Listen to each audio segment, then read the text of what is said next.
প্রিয়জন বলতে কিছুই হয় না, প্রয়োজন শেষে সবাই আসল রূপ দেখিয়ে দেয়।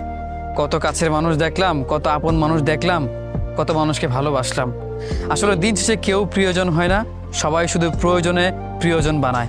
প্রয়োজনে সবাই কাছে আসে, প্রয়োজন শেষ হয়ে গেলে ছুঁড়ে ফেলে দেয়। আসলেই প্রত্যেকটা মানুষ প্রয়োজনে সীমাবদ্ধ থাকে। প্রয়োজন যখন ফুরিয়ে যাবে, দেখবেন কাছের মানুষগুলোর ভালোবাসাও বদলে যাবে। যেই মানুষগুলো আপন ভাবছেন, যাদেরকে কাছের মনে করছেন, এগুলো কাছের না। আসলে এরা প্রয়োজনে প্রিয়জন বানিয়েছে আপনাকে। তাদের প্রয়োজন ফুরিয়ে যাবে, স্বার্থ ফুরিয়ে যাবে, তারাও হারিয়ে যাবে। তখন দেখবেন আপনার পাশে শুধু আপনিই আছেন, কিংবা আপনার ছায়াটা থাকবে।